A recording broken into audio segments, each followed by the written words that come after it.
தன்னோட அப்பா அம்மா வச்ச பேரை வேலைக்கு போன போலீஸ் ஸ்டேஷன்ல இழந்துடுறாரு. அந்த இழந்த பேரை அதே இடத்துல மீட்டெடுக்கிறாரு. அத ஒரு சம்பவமா சிறப்பா செஞ்சிருக்காரு. இன்னும் நிறைய விஷயம் இருக்கு, விமர்சனத்தை முழுசா பாருங்க. வாரண்ட் G5ல வெளியாகி வெற்றிகரமா போய்கிட்டு இருக்கிற இந்த வெப் சீரிஸ் என்ன கதை அப்படின்னு பார்த்தோம்னா, ஒரு சாதுவான போலீஸ் ஆபீசர் வயலண்ட் ஆனா எப்படி இருக்கும், என்ன ஆகும் அப்படிங்கிறத படிப்படியா ரொம்ப அருமையாவே ஒவ்வொரு எபிசோட்லயும் அருமையா பண்ணியிருக்காங்க.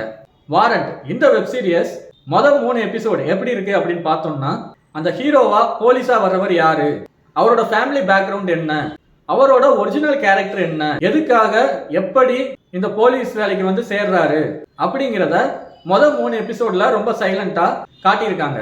ஆனா அதுக்கப்புறமா 4வது எபிசோடு எண்டிங்ல கொஞ்சம் ஃபயரா முடிச்சிருக்காங்க.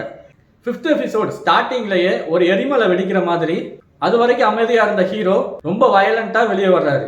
அப்புறம் 6வது எபிசோடு அதுல இந்த வெப் சீரிஸ் வந்து எல்லாமே மொத்தமா அந்த கதை வந்து முடிஞ்சிருச்சுங்க. அதுக்கடுத்து 7, 8 இந்த மொத்த கதையும் மறக்கடிச்சு புதுசா ஒரு கதையை உள்ள கொண்டு வந்து அந்த 2 எபிசோட்ல வச்சு முடிச்சிருக்காங்க. மறக்க வச்ச கதைய 8வது எபிசோடு எண்டிங்ல எதிர்பார்க்காத மாதிரி மறுபடியும் ஞாபகப்படுத்தி பார்ட் 2 அப்படிங்கிற லீட கொடுத்திருக்காங்க. அது மட்டும் இல்லாம போலீஸ் ஆபீசரா இருக்கக்கூடிய ஒவ்வொருத்தரும் இந்த வெப் சீரிஸை கண்டிப்பா பார்க்கணும் அப்படிங்கிற முறையிலையும் இந்த வெப் சீரிஸ்ல ஒரு விஷயம் பண்ணியிருக்காங்க. அதனால எல்லாருமே கண்டிப்பா இந்த வெப் சீரிஸை ஒரு தடவை பார்த்தே ஆகணும். ஏன்னா ட்விஸ்ட் அண்ட் டர்னிங்ஸ் இது வரைக்கும் நம்ம பார்த்துருக்கோம். ஆனா ட்விஸ்ட் அண்ட் டர்னிங்ஸை கம்மியா வச்சுட்டு ஃபுல் ஃபோக்கஸையும் இந்த வெப் சீரிஸ் ஹீரோ மேலையும் கதை மேலையும் வச்சிருக்காங்க. அந்த வகையில இந்த வெப் சீரிஸ் ரொம்பவே அருமையா வந்து அமைஞ்சிருக்கு. இந்த வெப் சீரிஸை வெற்றிமாறன் அவர் கண்டிப்பா பார்த்தாரு அப்படின்னா அவரோட அடுத்த ஹீரோ இந்த வாரண்ட் போலீஸ் ஆபீசரா தான் இருப்பாரு.